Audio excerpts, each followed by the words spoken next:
Present ब्य Umakant धारवे की शानदार प्रस्तुति डैश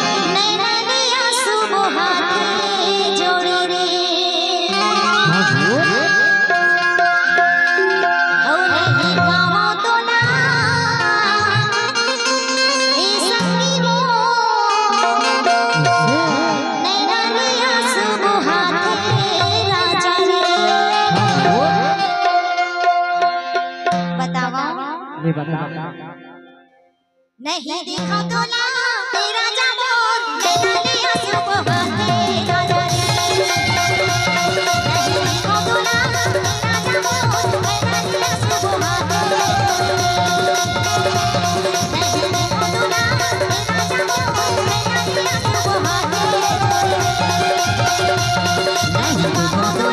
तेरा जामोर नैना लिया सुबह नहीं देखा तो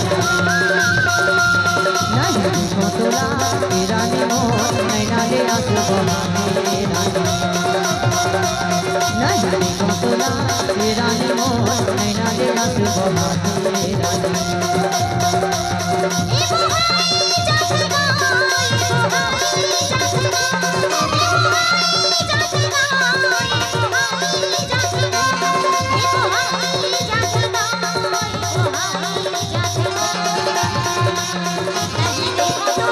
उमाकांत धारवे आप सभी लोगों का हार्दिक स्वागत करता है।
यूट्यूब चैनल धारवे म्यूजिक को सब्सक्राइब करें।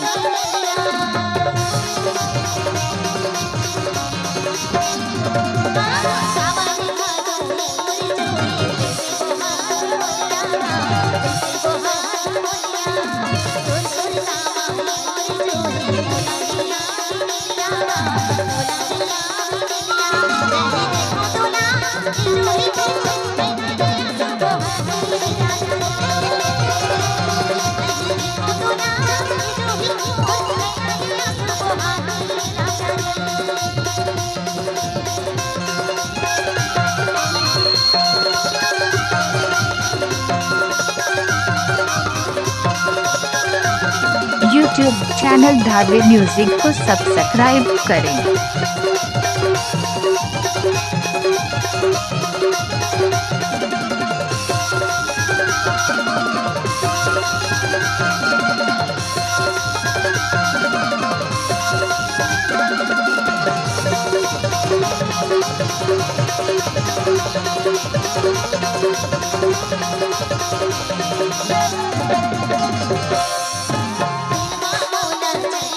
डीजे उमाकांत धारवे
नैना दे आंसू। सही में वो हाथ देगा। लेकिन हमारे लोधरा वाले भैया यूट्यूब चैनल धारवी म्यूजिक को सब्सक्राइब